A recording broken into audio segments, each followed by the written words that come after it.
யாழ்ப்பாணத்தில் இன்று ஏற்பாடு செய்திருந்த ஊடக சந்திப்பில் ஈழ மக்கள் புரட்சிகர விடுதலை முன்னணியின் தலைவர் சுரேஷ் பிரேமச்சந்திரன் சுரேஷ் சாலை தொடர்பில் கருத்து தெரிவித்தார். வெறுமனே சுரேஷ் சாலை அல்ல, சுரேஷ் சாலையை நின்று இயக்கியவர்கள் யார், என்ன காரணத்துக்காக இந்த ஈசக்குண்டு தாக்குதல்கள் நடைபெற்றன, அதனுடைய சூத்திரதாரிகள் யார், இதற்கு அரசியல் பின்பலமாக நின்று அதை யாரும் இயக்கி இருக்கிறார்களா இல்லையா, இவை முற்றுமுழுதாக கண்டறியப்பட வேண்டும். அரசாங்கம் இப்பொழுது செய்து கொண்டிருக்கக்கூடிய இந்த விசாரணைகள் இன்னும் காத்திரமான முறையில் அந்த விசாரணைகள் செய்யப்பட வேண்டும்.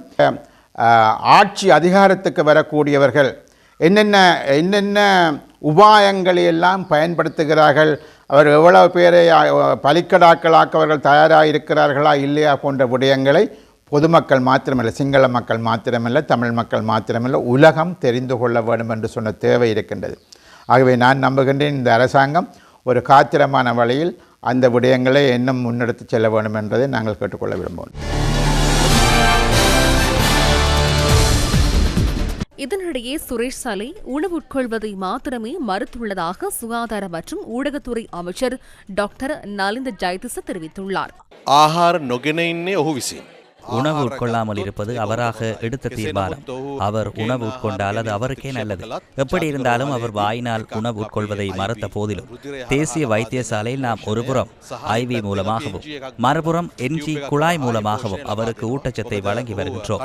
ஏனெனில் அவர் வாயினால் உணவு உண்பதை மாத்திரமே மறுத்துள்ளார். ஏனைய வழிகளில் ஊட்டச்சத்தை பெறுவதை அவர் மறக்கவில்லை. பொதுவாக 12 அல்லது 13 நாட்கள் பட்டினியாக இருக்கும்போது இந்த ஆரோக்கிய நிலையில் இருக்க முடியாது. எனவே இது ஒரு அர்த்தமற்ற செயல் என்றே நான் நினைக்கின்றேன்.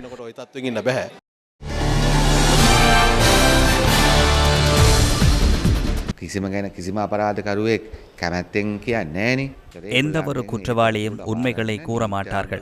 அவர்களிடமிருந்து அந்த தகவல்களை பெற்றுக்கொள்வதற்கான சட்டப்பூர்வமான மற்றும் முறையான வழிமுறைகளை அந்த விசாரணை அதிகாரிகள் நன்கு அறிவார்கள்.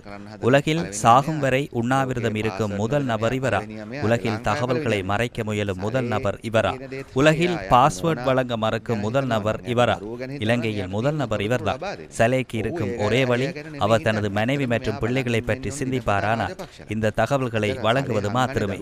ஆனால் அவர் அதை பற்றி சிந்திக்கவில்லை. உண்மையில் இவர் தினமும் ராஜபக்சாக்களை எதிர்பார்த்து கொண்டிருக்க வேண்டும். இன்று சலே மறைப்பது பிள்ளைகளுக்கான விடயங்களே அல்ல. இன்று சலே மறைப்பது தனது மனைவிக்கான விடயங்களே அல்ல. இந்த பாரதூரமான குற்றத்தை செய்வித்தது சலே ஜனாதிபதியாவதற்கு அல்ல, வேறொரு குழுவினர் ஜனாதிபதியாவதற்கே ஆகும். அதனாலேயே ஏப்ரல் 21ஆம் தேதி குண்டு வெடிக்கின்றது.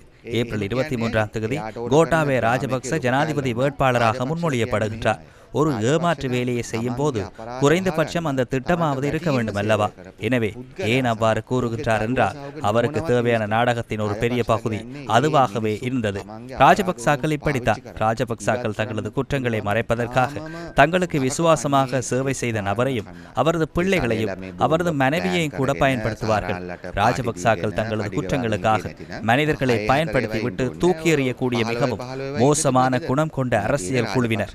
எனவே சலே போன்றவர்கள் இந்த குண்டு தாக்குதல்களை திட்டமிட்டு சஹரான்களுக்கு விருந்து கொடுத்து சம்பளங்களை வழங்கிக் கொண்டிருக்கவில்லை என்றால் அவர்கள் சுகமாக வீட்டில் இருந்திருக்கலாம்.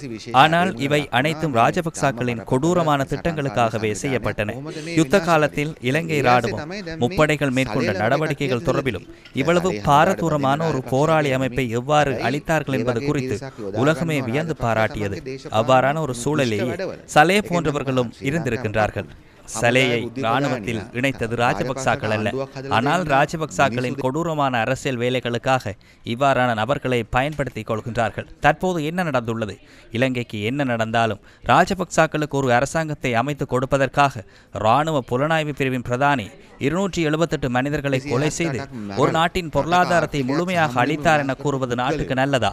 அதனாலேயே நான் கூறுகின்றேன், ராஜபக்சாக்கள் தங்களது ஆட்சி காலத்தில் இலங்கையில் காணப்பட்ட நல்லவை அனைத்தையும் அளித்து விட்டார்கள். தோல்வியடைந்த பின்னரும் அவர்கள் அதையே செய்கின்றனர்.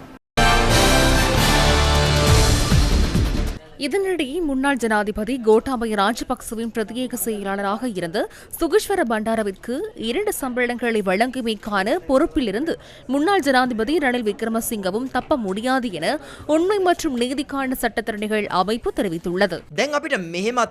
இப்போது நமக்கும் இவ்வாறுதான் தோன்றுகின்றது. சுகேஸ்வர பண்டார போன்றவர்கள் இந்தளவு கொந்தளித்து போயிருப்பதும் இல்லாத பிரச்சனைகளை சமூகமயமாக்க முயற்சிப்பதும் தமக்கு கிடைக்காமல் போன ரணில் விக்ரமசிங்க கோட்டாபய ஆகியோரின் லஞ்சமாக அமைந்த அந்த இரட்டை சம்பளத்தை இழந்த வேதனையினால் அல்லவா?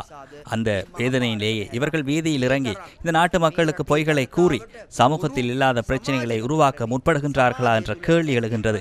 இன்று இருக்கும் நிலையை விட நாளை கடினம், நாளை விட அடுத்த வாரம் கடினம் என்று கூறி இந்த நாட்டு மக்களுக்கு பொருளாதார சுமையை உணர்த்தி மக்கள் தங்களது வயிற்றுப்பட்டியை இறுக கட்டுமாறு ரணில் விக்ரமசிங்க போன்றவர்கள் அறிவுறுத்திய அதே வேளையில் அவர்கள் என்ன செய்திருக்கின்றார்கள் என்பதை நாம் பார்த்தோம்.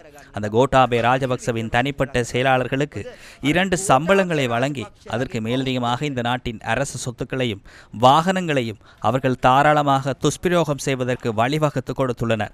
ரணில் விக்ரமசிங்க இந்த செயற்பாட்டை தனக்கு அருகில் இருந்த ஆலோசகர்கள் எனப்படும் ஏனைய 97 பேருக்கும் செய்தாரா என்பது குறித்த விசாரணைகள் நடத்தப்பட்டு கண்டறிய வேண்டும்.